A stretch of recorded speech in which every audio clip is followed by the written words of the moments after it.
Bonjour à tous, ça fait plaisir d'être de retour, même pendant les fêtes. On se retrouve aujourd'hui pour un nouveau cours de Gemara. Gemara Tanit, on est au DAF Yud Dalet Hamoud Bet. Hamoud Bet, excuse-moi Thierry. Alors, on reprend très rapidement ce qu'on a fait dans le Hamoud Aleph. On a repris une partie de la Mishnah qui nous disait que les 7 derniers jeûnes, ils sont plus sévères que les jeûnes intermédiaires et, a fortiori, que les 3 premiers jeûnes. Et en quoi est-ce qu'ils sont plus sévères? Parce que les 7 derniers jeunes, on va élever des plaintes et on va fermer les magasins. Donc, on a posé la question, avec quoi est-ce qu'on élève les plaintes? On a une marque Rabbi Yehuda qui nous dit que c'est avec des chauffarottes, avec le chauffard. Et Rabbi Yehuda, le fils de Rav Shmuel Bar Shila, il a dit au nom de Rav, c'est avec Anenu. Anenu, c'est la prière qu'on rajoute dans la Hamida. Donc, on a une marque, un qui dit que c'est avec le chauffard, donc on sonne de chauffard, et l'autre qu'on rajoute la prière de Anenu. Alors, celui qui dit que c'est avec Aninou, il n'a pas dit qu'on fait avec des chauffarottes. Et donc, apparemment, celui qui dit qu'on fait avec Aninou, c'est qu'il ne pense pas qu'on fait avec des chauffarottes. Et celui qui dit avec des chauffarottes, c'est qu'il ne pense pas qu'on fait avec Aninou. C'est une logique simple qu'on peut déduire de là. Et pourtant, il y a une braïta où on dit qu'on n'a pas le droit de diminuer le nombre de 7 jeunes imposés à la communauté, au cours desquels on fait 18 plaintes. Et voici un moyen mémotechnique pour ça, c'est Jéricho. Jéricho, on sait que c'est une ville qui a été conquise par Yahushua, donc quel rapport avec Jéricho? Alors on dit que justement à Jéricho, on a utilisé des chauffards. Donc on a une braïta explicite qui nous dit que oui, on doit utiliser des chauffards pour élever des plaintes, ou en tout cas pendant le jeûne. Donc ça a l'air d'être une réfutation pour celui qui dit qu'on fait Anénou et pas le chauffard. Mais en réalité, non. Tout le monde est d'accord qu'on doit sonner du chauffard. Mais il y en a un qui pense que on appelle le chauffard plainte, et d'autres qui disent que non, les plaintes, c'est anénou. Donc en réalité, celui qui dit qu'on doit faire anénou, il est d'accord dans le fait qu'on doit sonner du chauffard, mais il pense que ce n'est pas le chauffard qu'on appelle plainte, et donc il faut rajouter anénou. Et d'après celui qui dit qu'on doit faire anénou, alors a fortiori, on va utiliser le chauffard. Et d'après celui qui fait le chauffard, ça inclut pas forcément le fait de devoir faire anénou. Mais on a une braïta qui dit que par rapport à toutes les sortes de châtiments qui se précipitent, comme les irritations, les sauterelles, les mouches, les frelons, les moucherons, et le déferlement de serpents et les scorpions, on doit n'élever aucune plainte, mais implorer la miséricorde divine. Et là, on a utilisé le mot, donc on dit qu'on ne doit pas faire des plaintes, mais on doit implorer. Et avec quoi est-ce qu'on implore? Avec la bouche. Donc forcément, comme il y a une différence entre implorer et élever une plainte, parce que c'est cité dans le même enseignement, c'est que c'est deux notions différentes, alors implorer, c'est sûr que c'est avec la bouche, ça fait que élever une plainte, c'est avec autre chose que la bouche. Donc c'est avec quoi? Le chauffard. Et donc de là, on apprend que élever une plainte, en réalité, ça voudrait dire le chauffard. Et on a vu qu'en réalité, c'était une marloquette Tanaïm, parce qu'on voit dans une Mishnah que on a, pour ce genre de désastre, on peut élever une plainte même Shabbat pour une ville qui a été assiégée par des troupes ou bien un fleuve qui commence à menacer de comment dire, De sortir de son lit. de sortir de son lit, ouais, comment on dit, d'être, waouh, de couler, bon, vous avez compris, de sortir des limites et commencer à inonder tout, voilà, d'inonder. Pareil pour un bateau qui tangue en mer. Et Rabbi aussi, il dit qu'on peut appeler au secours, mais on ne peut pas recourir à une imploration en récitant la prière. Parce que on n'a pas le droit de faire ce genre de prière durant Shabbat, parce qu'on n'a pas le droit de prier pour des choses de chol, etc. Donc ça serait une profanation à Shabbat. Et donc, d'après la première opinion, avec quoi est-ce qu'on élève une plainte? Si tu dis que c'est avec les chauffards, est-ce qu'on a le droit de faire les chauffards à Shabbat? Non, on n'a pas le droit. Donc, ça devrait être Anénou. Donc, de cette braïta, de cette Mishnah, on voit plutôt que les plaintes, c'est Anénou, parce que c'est sûr que pendant Shabbat, on ne peut pas faire du chauffard. Parce qu'on a peur, c'est un décret des Haramim, parce qu'on a peur qu'on vienne apporter le chauffard, etc. Donc, on raconte que durant les années où Rabbi Yehuda, il était le Nasi, alors il y a eu un malheur avec un gros fléau, et Rabbi Yehuda, il a décrété très jeune, et ça n'a pas été exaucé. Alors, Rabbi Yehuda, il a voulu en décréter encore plus, mais Rabbi Ami lui a dit qu'il ne faut pas importuner trop la communauté. Donc, Rabbi Abba, fils de Rafria Baraba, il a dit que Rabbi Ami il a agi ainsi pour empêcher qu'on fasse des jeûnes pour tout le monde, mais lui-même, il a quand même, mais en réalité, excusez-moi, en fait, il a empêché Rabbi Yehuda de faire ça parce que lui-même, pour lui, c'était trop dur de faire des jeûnes et donc il a empêché Rabbi Yehuda de faire ça pour lui-même ne pas faire trop de jeûnes.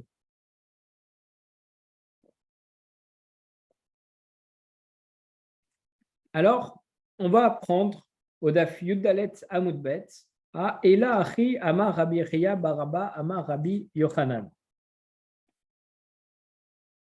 C'est dans les toutes premières lignes du Daf. C'est à la quatrième ligne. 1, 2, 3, 4. À la cinquième ligne, excusez-moi, au milieu de la ligne. Ela Achi Amar Rabbi Chia Baraba Amar Rabbi Yochanan. En fait, voilà ce qu'a dit Rabbi Chia Baraba, fils de Rabbi Yochanan. L'Oshano est là. Quand on a enseigné que les jeunes publics ne doivent pas être au-dessus de 13, pas plus de 13, c'est seulement l'Ikshamim pour des jeunes qui concernent la pluie, lorsqu'on va demander la pluie. Et Ava, l'Ishar Miné pour Agnot, mais en ce qui concerne d'autres sortes de châtiments, d'autres sortes de choses qui rasent Shalom, des malheurs qui nous tombent dessus, Mitanim Veolchim, alors on peut continuer à jeûner jusqu'à ce qu'Akadosh Baruch Hu, il exauce nos prières et il nous sauve. D'ailleurs, Tanya Nami Achi, il a aussi été enseigné dans une braïta, Keshamru Shalosh, lorsque les sages ils ont dit que on doit faire 3 premiers jeûnes pour la communauté, ou Kshamru Shiva, lorsqu'ils ont dit qu'on doit rajouter après une série de 7 jeûnes, Lo Amru et la Likshamim, ils n'ont dit ça que lorsqu'on est dans un problème de pluie. Ava, l'Ishar Miné pour Anon, mais lorsqu'on a un problème pour autre chose, comme les sauterelles, les frelons, etc., alors, la population elle peut continuer à jeûner jusqu'à ce qu'on soit exaucé. Donc, en réalité, dans notre Mishnah avec laquelle on a commencé, toutes les séries de jeûnes qu'on voit, ce sont des nombres et des séries de jeûnes spécifiques lorsqu'on n'a pas de pluie. Mais lorsqu'il y a un autre malheur, alors il n'y a aucun problème. On peut continuer à faire tourner, faire autant de jeûnes que nécessaire pour que Akadosh Baruch Hu réponde à notre requête.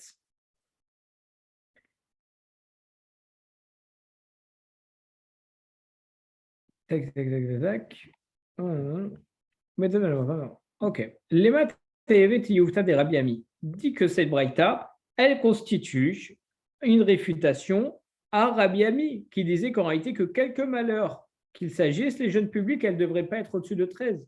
Donc on voit non, parce que dans cette braïta, on dit qu'on peut faire au-dessus de 13, on fait autant qu'il est nécessaire.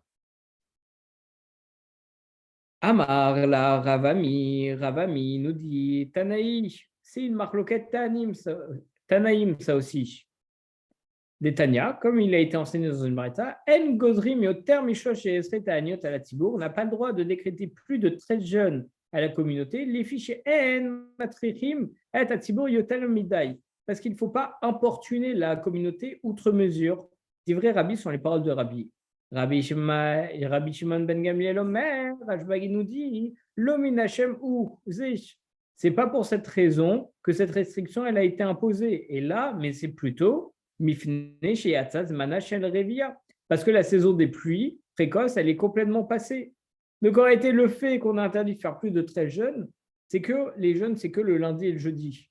Donc, en faisant 13, en réalité, ça va durer tellement longtemps que la saison des pluies, elle va passer le temps qu'on fasse tous ces jeûnes. Parce qu'on a dit qu'on devait attendre jusqu'à la fin d'un certain mois pour vérifier qu'il n'y avait toujours pas de pluie. S'il n'y en a pas, on commence à faire une série de jeûnes. S'il n'y en a pas, on rajoute la deuxième, puis la troisième. Donc, à vrai dire, ça s'étale sur plusieurs mois, toutes ces séries, depuis le début où on peut commencer à faire des séries de jeûnes. Et donc, après, on n'est plus dans la saison des pluies. Donc, on ne pourra plus faire de jeûnes. Si on ne peut pas demander la pluie si on n'est plus dans la saison. Donc, c'est pour ça que, selon Rashbag, on ne fait pas plus de 13 jeûnes parce que ça ne sert à rien, on dépasse la saison. Et selon Rabbi, par contre, lui, il nous dit que c'est pour ne pas importuner la communauté outre mesure. Donc, Marloket Tanim sur la raison. Shalchoulé, Bene Ninvé, les rabbis, les habitants de Ninvé, ils ont envoyé à Rabbi une question. Ils lui ont dit Kigon Anan, des gens comme nous, des Afilubek Tkufat Tammuz Beinyan Mitra, qui même durant la saison de Tammuz, c'est-à-dire même en été, on a besoin de pluie. Achinavid, comment est-ce qu'on doit agir? Est-ce qu'on va être comparable à des particuliers qui avons besoin de pluie ou que Rabin Daminan, ou bien on va être considéré comme une collectivité et pour laquelle on a besoin de pluie? On va préciser à quoi c'est quoi le sous-jacent de la question.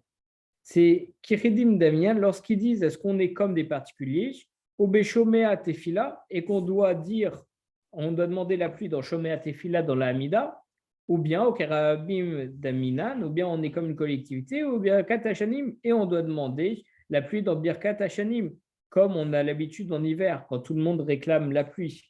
Donc, c'est une question un peu avec ce qu'on avait vu dans le cours précédent, où il demande est-ce qu'on doit rajouter une prière pour la pluie dans Shomea Tefila ou bien non, en fait, on continue dans Birkat Hashanim, on continue de demander la pluie, on ne demande pas encore la rosée, parce qu'on a besoin de la pluie.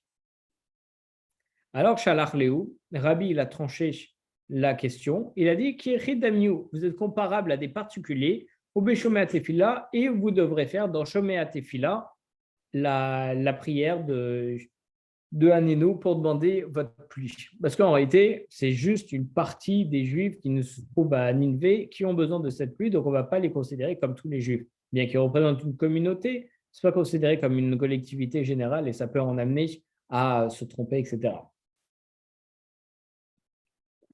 Métivé. Par contre, les sages, ils objectent cette décision grâce à une braïta. Amar Rabbi Yehuda, il nous dit « Matai, quand est-ce que les jeunes publics qui vont commencer en Kislev, comme on l'a vu dans le Mishnah, Bisman, Sha'ashanim qui dit Knan, lorsque les années suivent leur cours naturel. Et donc, le mois de la moisson, excusez-moi, c'est en Nissan, et on fait les semailles, on commence à récolter en Cheshvan. Mais Israël, Sheroéyin, Aladmatam, et que les Juifs, ils résident sur leur terre. Donc, on voit que tout ça, c'est seulement lorsque les Juifs, ils sont en Israël, et qu'il y a le cours naturel des choses. Pourquoi est-ce qu'on précise que les Juifs sont en Israël? Parce que si, par exemple, les Juifs sont en Australie, il me semble, où les saisons sont inversées, alors c'est sûr que ce n'est pas de la même chose. D'ailleurs, il y a des vraies questions. Est-ce qu'ils doivent demander la pluie comme tout le monde ou bien dans leur temps où ils en ont besoin? Et on précise dans la Braïta, à Kol les Fiachanim, tout va selon les années. Donc, une année plus chaude, on va avoir besoin de plus de pluie, comme nous dit Rashi. À Kol les Fiam Komot, et tout va selon aussi les régions. Il y a des régions, comme Ninvé, comme on vient de voir, qui ont besoin de plus de pluie que d'autres régions. À Kol les filles Azman, et tout va selon le moment de l'année. Donc, de là, on voit que tous les jeunes publics sont définis ils sont proclamés selon les besoins respectifs de chaque nation. Donc, à partir de ce moment-là, si à Ninvé, on a besoin de plus de pluie que d'un autre endroit, alors on pourra faire de la bénédiction des années. Ce n'est pas quelque chose qu'on devait rajouter dans Shomea Tefila. Donc, la Gemara, elle répond à cette objection. Amarlé, il lui a répondu Matnita Ramit ala de Rabbi. Est-ce que tu vas opposer une braïta à Rabbi, Rabbi Tana ou Rabbi c'est un Tana ou pas ligue? Et donc il peut se permettre de contexter une braïta. Donc on dit oui, mais il y a une braïta qui va à l'encontre de cet enseignement. On dit oui, mais Rabbi c'est un Tana. C'est quelqu'un de très élevé et c'est un des auteurs de la Mishnah. Donc il peut venir à l'encontre d'une braïta et ne pas avoir le même avis que la braïta et trancher autrement. Et donc, on va trancher. Mayavela, qu'a-t-il été décidé sur cette question? Rav Nachman Amar, Rav Nachman nous dit Birkat Hashanim. On doit demander la pluie dans Birkat Hashanim, même si on est en été, comme nous dit la Braïta.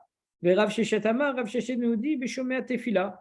On doit le faire dans Shomea Tefila, comme nous a dit Rabbi, qui est un Tanaï qui peut aller contre la Braïta. Alors, c'est quoi la halacha? Velekatar, Beshomea Tefila. La halacha, elle est comme Rabbi, qui est un Tanaï qui peut aller contre la Braïta et qui dit qu'on doit le faire dans Shomea Tefila. Maintenant, on va reprendre une partie de notre Mishnah pour l'étudier. On avait dit dans la Mishnah, Basheni Matim Im Chashecha. Le lundi, on peut ouvrir partiellement les magasins d'alimentation lorsqu'on est à l'approche de la nuit. Ou Bachamishi Kolayom, et le jeudi, on peut l'ouvrir toute la journée, Mifne Kevada Shabbat, parce que pour faire honneur à Shabbat, comme ça, on peut bien faire les courses pour Shabbat. Iba, il est où? On se pose une question. Echri Katane, comment est-ce que ça a été enseigné? est-ce que la Mishnah, elle voulait dire que Basheni Matim Im Chashecha, le lundi, on va ouvrir partiellement les portes seulement à l'approche du soir, ou Bachamishi Kolayom, et le jeudi, toute la journée, on va ouvrir partiellement les portes, Mifne Kavada Shabbat, en l'honneur du Shabbat, au Dilma, ou peut-être qu'il faut lire autrement, en disant Basheni Matim, le lundi, on n'ouvre que partiellement les portes, ou Bachamishi Potrim Kolayom Kulo, mais le jeudi, on ouvre complètement toutes les portes en journée. Donc en fait, on a du mal à positionner le mot partiellement. Est-ce que la Mishnah, elle nous dit que le lundi, on ouvre partiellement à l'entrée de la nuit, donc le jeudi aussi, c'est partiellement, un tout petit peu, mais durant toute la journée, ou bien non, c'est le lundi, on va ouvrir que dans le début de la nuit, et le, et comment ça s'appelle, le jeudi, on va ouvrir totalement, toute la journée. Donc, il faut savoir ce qu'on appelle partiellement et totalement. Excusez-moi une demi-seconde. Hop.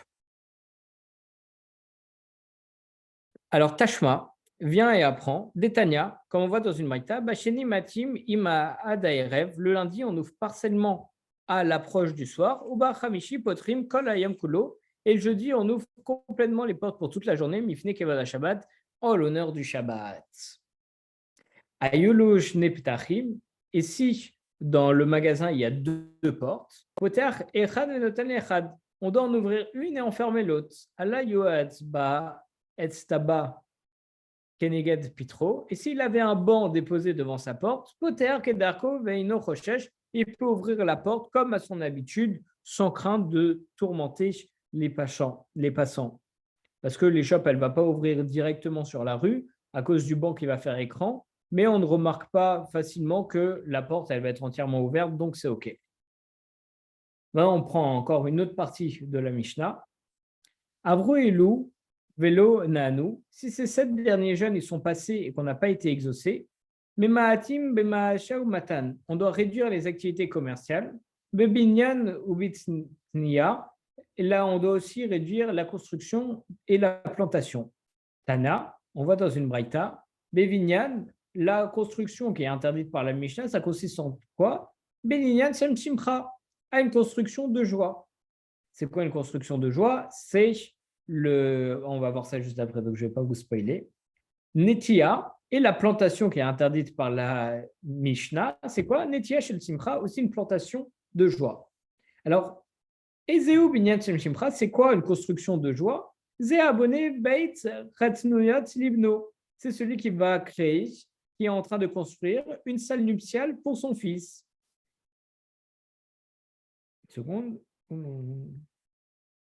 Mais par contre, si c'est nécessaire, alors il aura le droit de la faire. S'il n'y a aucun autre endroit où il pourra faire le mariage, alors il pourra construire parce qu'il sera obligé de célébrer le mariage. Ezoï Netia Shel Simcha, c'est quoi une plantation de joie? C'est celui qui plante l'arbre des rois.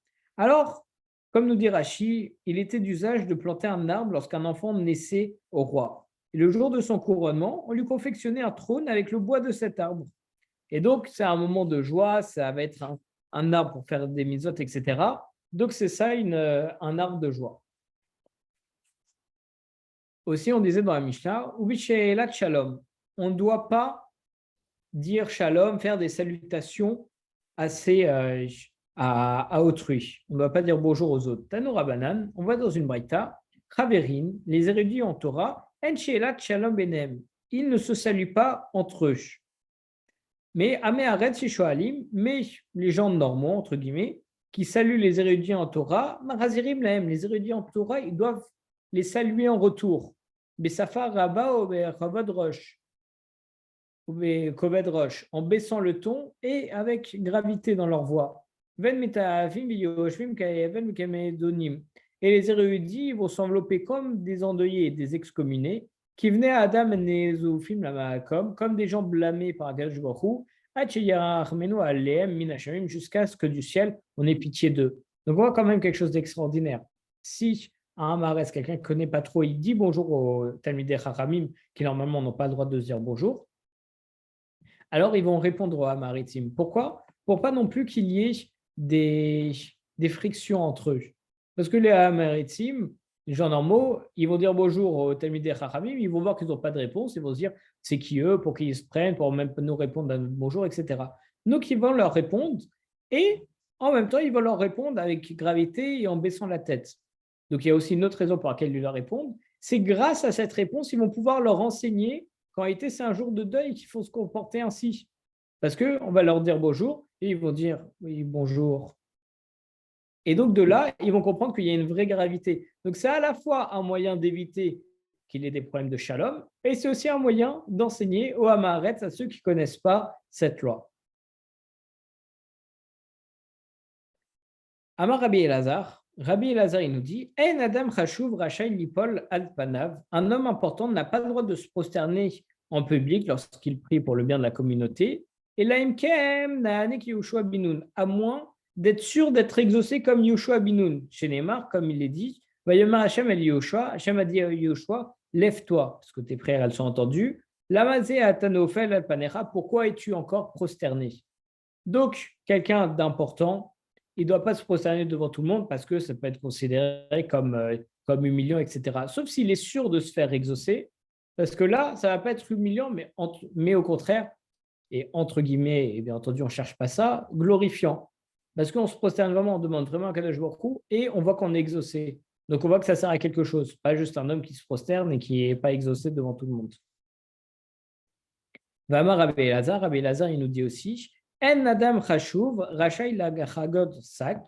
Un homme important n'a pas le droit de se ceindre d'un silice. Et là, Imken Ane Kioras Ben Achav. Au moins d'être sûr d'être exaucé comme Yeroham Ben Achad. Chez Neymar, comme il est dit, Vayi Kishmoa Ameler et Divrei Isha. Ce fut lorsque le roi Yeroham, il a entendu les paroles de la femme. Vidiakra et ke et begada veu over la choma veyaraam veina achak al vesaro. Il déchira ses vêtements et passa ainsi sur le rempart et le peuple vit alors qu'un cilice couvrait sa chair. Donc on voit que Yeroham, qui était un roi qui était relativement mauvais, il avait vu ses prières exaucées en un jour de famine qui était si accru que même un CA de fine fleur de froment ou 2 CA d'orge, ça ne valait même pas un shekel. Rabbi Elazar, il nous dit aussi Lo akol bekriya, tout le monde n'est pas exaucé par le déchirement de ses vêtements en se mettant en deuil pour demander à Kadosh Baruch Hu. Velo akol benefila, ni tout le monde n'est exaucé s'il se prosterne. Moshe et Aaron benefila, Moshe et Aaron, ils ont été exaucés par la prosternation. Yehoshua et Caleb bekriya, Yehoshua et Caleb, eux, par le déchirement de leurs vêtements. Moshe et Aaron benefila, Moshe et Aaron, ils ont été exaucés par la prosternation, comme on a dit, dirtiv, comme il est écrit dans le verset, et il faut Moshe et Aaron ve'al panehem. Moshe et Aaron, ils se sont prosternés. Puis Yehoshua et Caleb bekriya, shene dirtiv, Yehoshua binoun ve'Chaleb ben Yefune kao ben Egdav. On a aussi un pasuk pour Yehoshua et Caleb où on a dit qu'ils ont déchiré leurs vêtements et après ils ont été exaucés. Matkif la Rabbi Zera et Itema Rabbi Shmuel ben Nachmani. Rabbi Zera et certains disent qu'il s'agissait de Rabbi Shmuel ben Nachmani. Il a contesté cet enseignement. Iavaktiv Yehoshua, s'il avait écrit Yehoshua, qui da Kamarat, c'était comme ce que Rabbi Elazar a dit, savoir que Yehoshua, il a fait ses prières qu'en déchirant ses vêtements. À chaque dire vi Yehoshua, mais comme il est dit vi Yehoshua et Yehoshua, et c'est marqué juste après la prosternation de Moshe Aaron, Avea vide, ça veut dire que Yehoshua, à la fois il s'est prosterné et à la fois il a déchiré ses vêtements, et en réalité c'est grâce aux deux qu'il a été exaucé.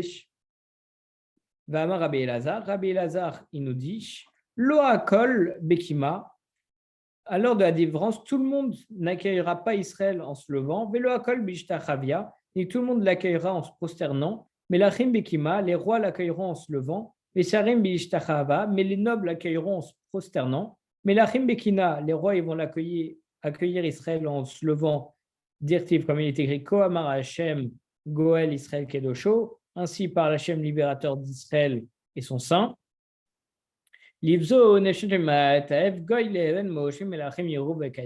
Allah méprisait à l'objet répulsion pour les peuples, à ceux qui sont gouvernés par des esclaves, les rois assisteront et se lèveront. Donc de ce passage, on voit que les rois ils vont accueillir Israël en se levant.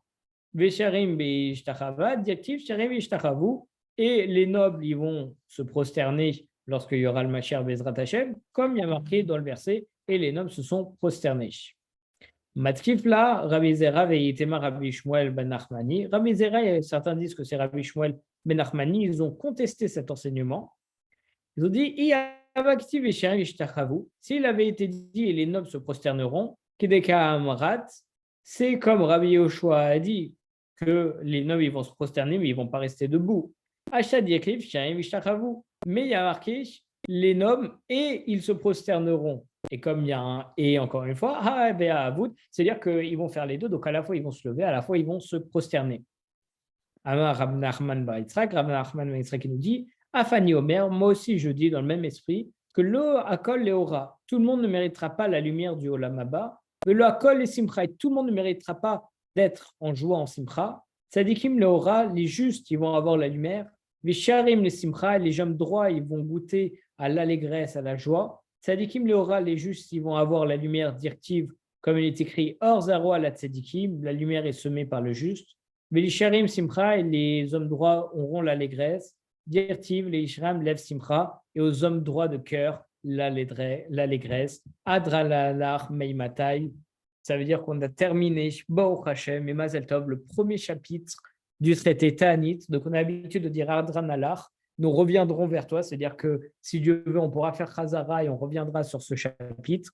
Et Meimatai, parce que c'est le nom du chapitre, c'est le premier mot qu'on a dans notre Mishnah. Vraiment Mazel Tov pour tous ceux qui l'ont suivi depuis le début, d'avoir terminé le premier chapitre déjà, premier chapitre de Gemara entier, c'est magnifique. Bezrat Hashem, il nous reste encore 3 chapitres après, il y a 4 chapitres, et si Dieu veut qu'on puisse finir et faire un beau sioum. Azakum à tous.